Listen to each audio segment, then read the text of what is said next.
They said the planet was dead, its soil barren, its skies silent. But when one stubborn human laid his hands on its broken earth, the ground breathed again. Life answered his heartbeat, and an ancient civilization woke beneath his feet.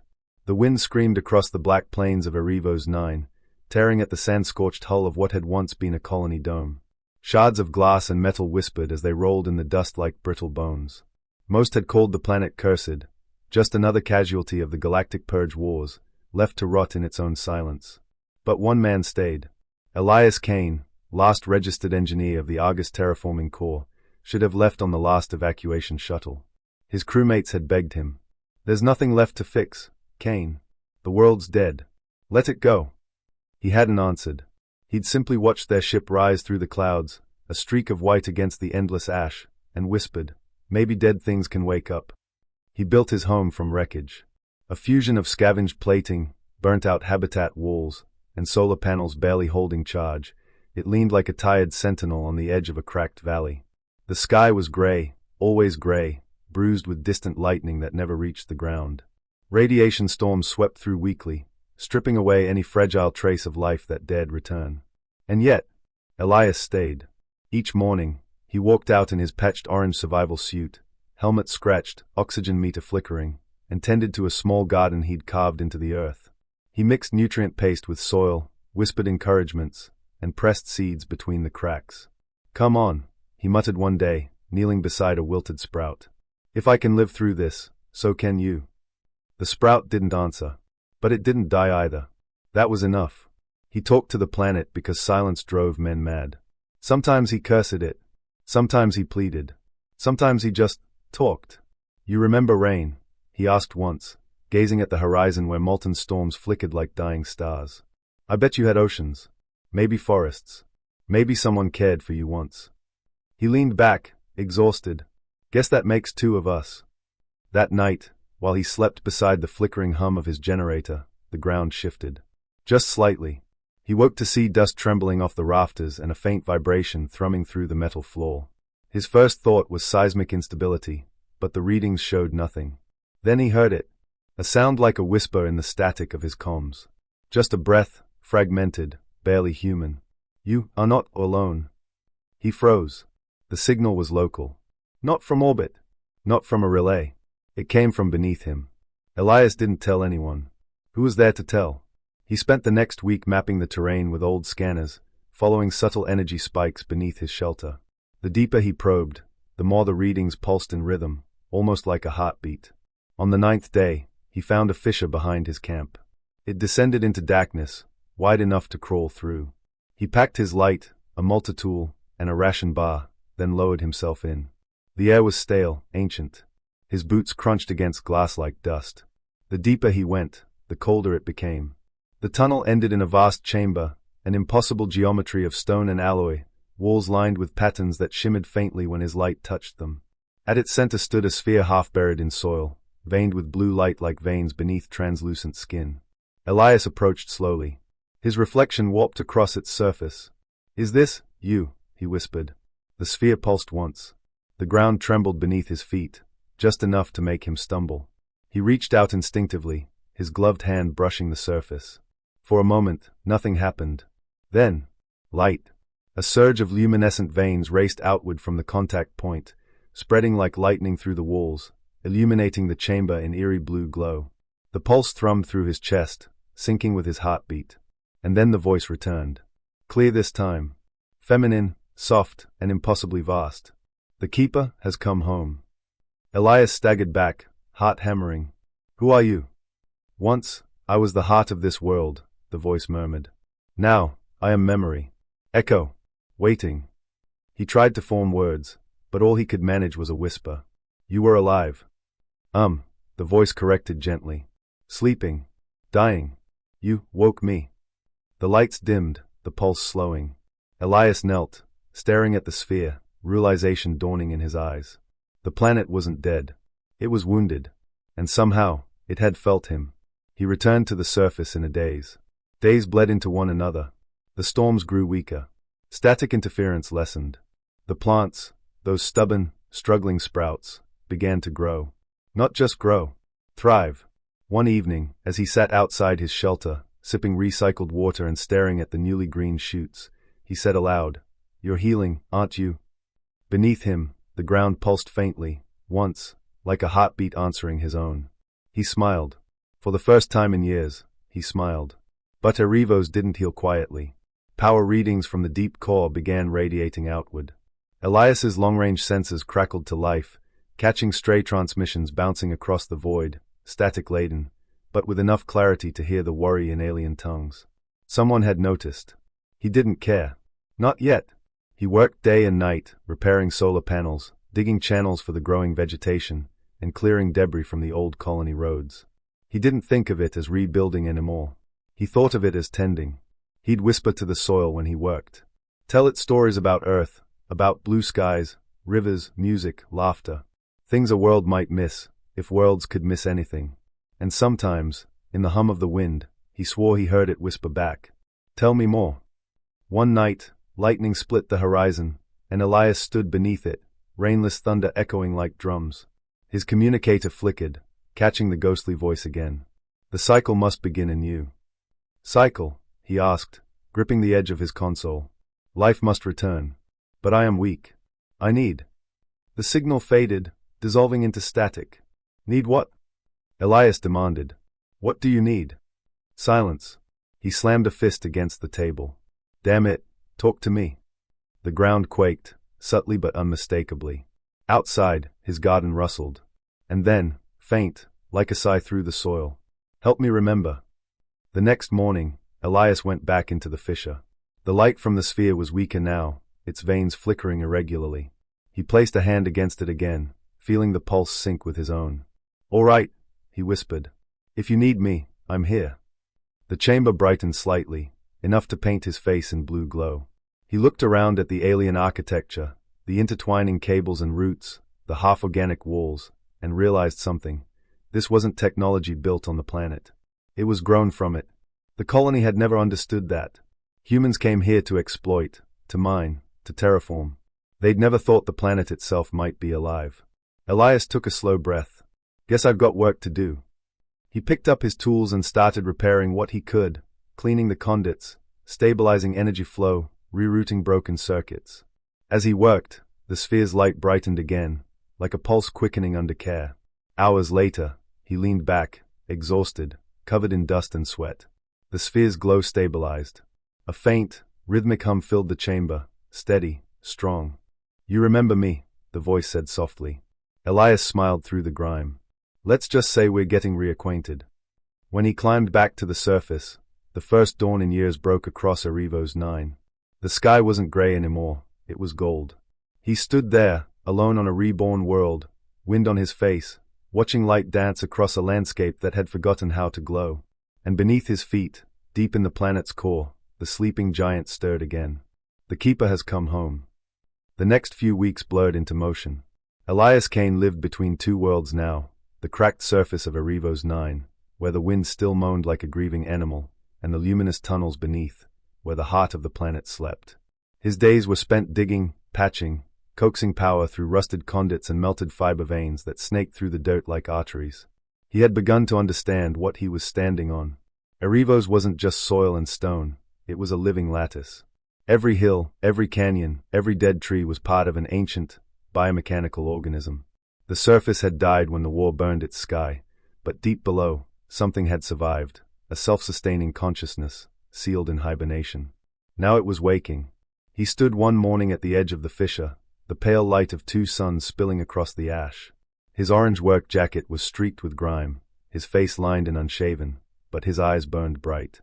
He had wired up a portable relay to the sphere's interface, trying to translate the signals it emitted into something his old human equipment could read. The results were maddening, pulses that resembled heartbeats, sometimes too slow, sometimes too fast. Energy waves that rose when he spoke aloud, dipped when he fell silent. It was as though the world listened. When he swore at it, "Come on, damn you, work," the chamber lights would flicker in agitation. When he laughed, a rare sound, the hum softened into a low purr. And when he placed his bare hand on the soil, something impossible happened. The pulse beneath the earth matched his own. He didn't notice the change at first. He'd wake before dawn, like always, to tend the stubborn patch of green by his shelter.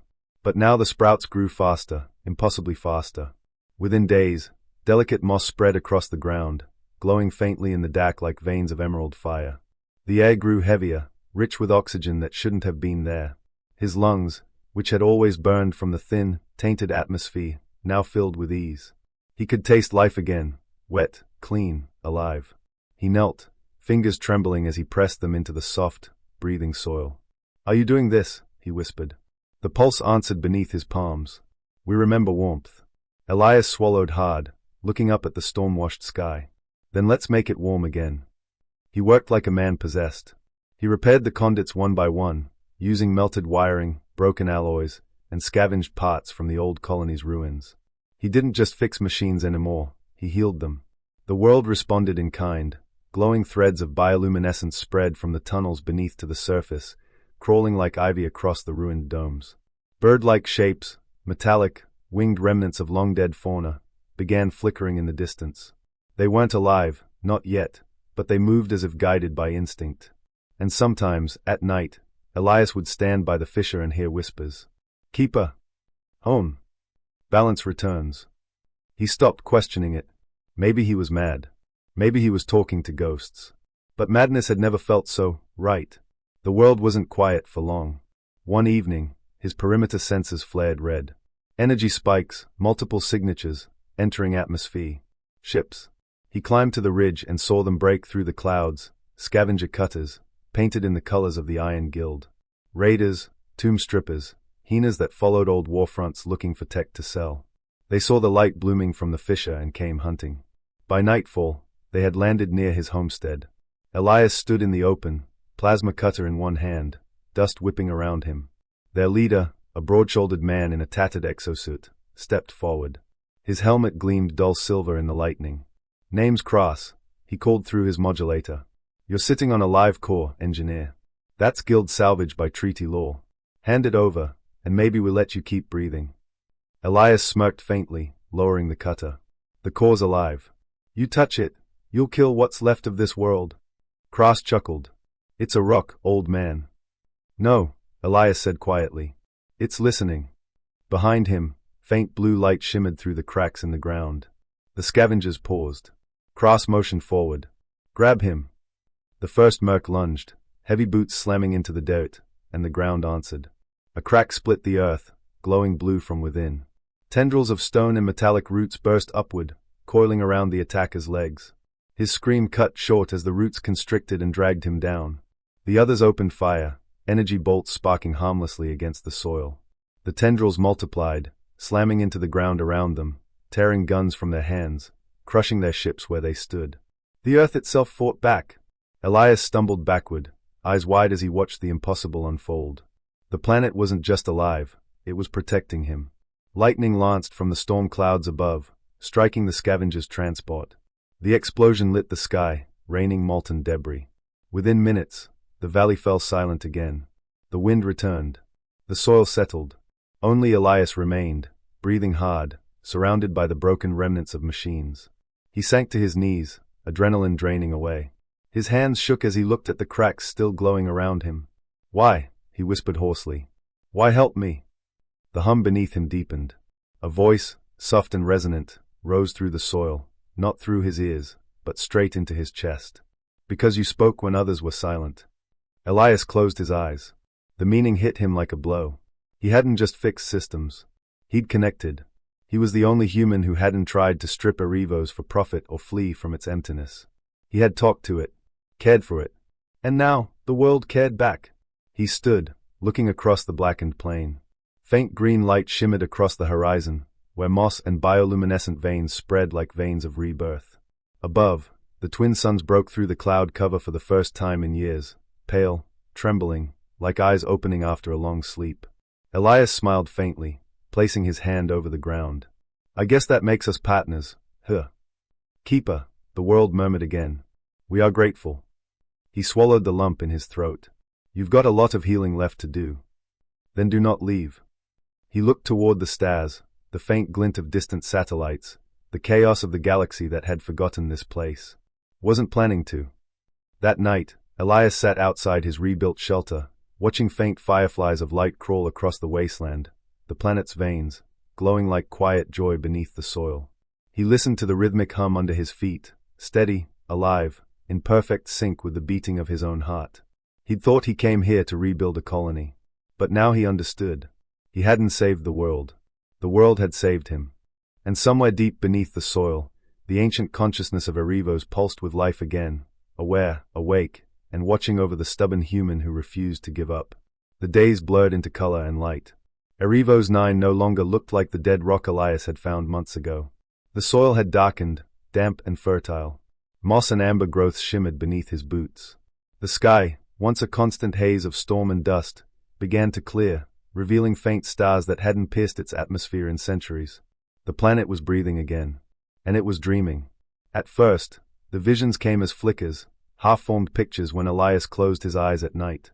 A field of silver grass, bending under alien suns. Towers shaped like coral spires rising from living soil. Voices singing, not through sound, but through vibration, harmony that resonated through his bones. Then, one night, he woke not in his shelter, but standing barefoot on a field that wasn't there. The horizon shimmered with bioluminescent plains. The air carried the perfume of life. And standing before him was a shape made of light, female in outline, yet fluid and radiant, as if her form were carved from dawn itself. She spoke without words, her voice layered and ancient, carried on the pulse of the ground. "You are the one who would not abandon us." Elias stared, heart pounding. Who are you?" "I am Ariva." The voice that remains. He felt her presence everywhere, in the wind, in the heartbeat beneath his feet. She wasn't a ghost. She was the planet's consciousness, the echo of its guardian from an age before human history had names for stars. He swallowed hard. "I thought you were dead. We were betrayed." Her light dimmed for a moment. "Your kind once walked among us, human hands tending the roots that bound our worlds together. But when greed took hold, they scorched what they could not own." Her eyes, if they could be called that, met his. They were full of sorrow, but also wonder. "Yet you came. Alone. You spoke when others took." "And so, I answered." The visions deepened. Through Ariva's memory, Elias saw the world as it had once been. Crystal rivers winding through forests of glassy trunks, cities that breathed with the rhythm of the planet's core. Human colonists had once lived here, not as masters, but as partners. They had shared technology, art, and life essence itself with the Arivians, luminous beings of energy and biology intertwined. Together, they created balance between creation and machine. Until the war, the hegemony, the old empire that now ruled the stars, had seen their alliance as heresy. They feared what a united sentient world could do. And so, they burned it. Arivos 9 was bombarded, its atmosphere stripped, its surface turned to ruin. The Arivians merged their consciousness into the world to survive. Only fragments like Ariva remained, slumbering, waiting. Until him. The link between them grew stronger each day. When Elias worked in the tunnels, he could feel Ariva guiding him, subtle pulses through the soil, gentle nudges when he wired the conduits wrong. When he spoke aloud, her presence would hum softly through the walls. "You are mending the arteries," she said one evening, as his torchlight danced across veins of glowing crystal. "Arivos feels your will." Elias smiled faintly, sweat running down his neck. "Guess we're a team, then." "We are one heartbeat, keeper." He hesitated. "Why call me that?" "Because you listen. That is what a keeper does." Her tone softened, a warmth spreading through the link. He could feel her emotions, not human, but close. Gratitude, curiosity, even affection. With her guidance, he began to repair the heart wells, vast biomechanical spires buried under layers of debris. When reactivated, each well sent a tremor across the land and released clean air and light. Radiation zones melted away. Metallic vines curled upward, sprouting crystalline leaves that shimmered gold and green. Every sunrise brought new color to the once gray world. But each act of restoration came with a price. The more Elias repaired, the more his body changed. Golden tracings, like veins of molten metal, appeared on his arms and neck, faintly glowing under his skin. He could feel the planet's pulse inside him, synchronized with his own heartbeat. He was no longer just living on Arivos. He was becoming part of it. The peace didn't last. One evening, the skies darkened, not with storms, but with ships. Unmarked at first, then unmistakable, the sigils of the hegemony. They had detected the power surges from Arivos, the birth of light on a world long thought dead. Orbiting dreadnoughts deployed probes that descended like iron locusts. In his mind, through the bond, Elias felt Ariva flinch. "They return," she whispered. "The ones who silenced us." Elias clenched his fists. "Then we make them here again." He raced to the central chamber where the heart core pulsed, a massive structure of light and metal intertwined. It glowed softly, like the core of a living star. Ariva appeared beside him in the glow, half energy, half memory. "They will not stop, Keeper. They fear us. They will scorch the soil again." "I'm not letting that happen," Elias said. "Tell me what I need to do." "To awaken the heart, you must bind with it. One life to restart the flow of 1,000. His chest tightened. "You mean, link my consciousness?" "Yes. The old keepers gave part of themselves to sustain balance. But you are human. The strain will burn you." He looked at the core, the heartbeat of a world on the edge of rebirth, and thought of the emptiness that had once defined his life. The loss, the loneliness, the silence. He smiled faintly. "Then maybe that's how I make it right." "Elias." "Do it," he said. The chamber erupted in gold. Ariva's light wrapped around him like liquid sun, merging into his skin. He felt the planet's breath surge through him, the rush of wind, the churn of magma, the whisper of roots deep beneath the surface. His senses exploded outward, beyond the chamber, beyond his body, into the world itself. He could see everything. The mountains shifting, rivers cutting new paths, the air trembling as life awoke in every corner. And then, in the sky, the first auroras appeared. Emerald ribbons unfurled across the heavens, vast and shimmering, visible from orbit. The heart of Arivos was awake. Ariva's voice echoed through his mind, gentle, proud, eternal. "Keeper of the lost light, you are home." In orbit, hegemony ships faltered. Their scanners went blind, their engines choked. From the ground, the auroras formed shapes, spirals of memory and light. Faces of the Arivians. Their song, long silent, filled the air again. And below it all, at the core of the world, Elias stood in the blazing radiance of the heart, his veins burning gold, his eyes reflecting the pulse of creation. He had become the bridge between human and world, the first true keeper in 1,000 years. That night, as the skies continued to glow, Ariva's whisper filled his mind once more. "You gave us life again, Elias Kane. But the stars are watching. Their fear will return."